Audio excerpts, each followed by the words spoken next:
Now, in order to hand sew leather, we want to make sure our stitches look really good. That's like the number one thing with hand stitched leather. Any hand stitching should look amazing. You should be able to tell the difference. Now, one of my favorite type of stitches is called the saddle stitch. Now, in order to create a nice saddle stitch, you're going to need a few tools. The best way to get a nice saddle stitch on a piece of leather is to get a nice straight line on the edge of the leather you're working on. In order to create that, we have a special tool here that will help get a line for a guide. It could dig into the leather and help hide the leather a little bit too. It's called the edge groover. So when you use your edge groover, you run it down the leather, create a nice straight line. Then you get a hold of your picking irons or chisels. These have little diamond tips on them. You can get them in a bunch of different places. I like to use a poly maul. You set it on your line, you hit the leather, you punch a hole through it, and I'll back that up with a cutting board a lot of times. You'd never want to use your pricking irons or chisels on a hard surface like a stone or something like that that we like to work with leather on. You're going to destroy the stone, destroy the tools. Use something soft.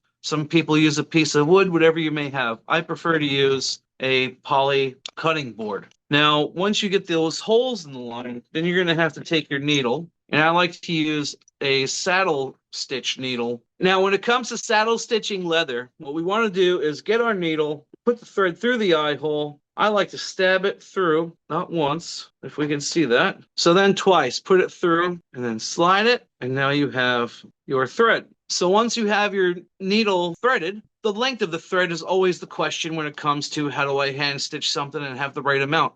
Because when you're hand stitching a piece of leather, there's nothing worse than having it come up a little too short. So a great rule of thumb that I like to use when I hand stitch something with a saddle stitch, I typically do between 6 to 8 times the length I need. So if I'm stitching something that is 1 inch long, for instance, I want to make sure that thread is at least 6 to 8 inches long. And that should leave you a little play at the end to cut off and fix what you need.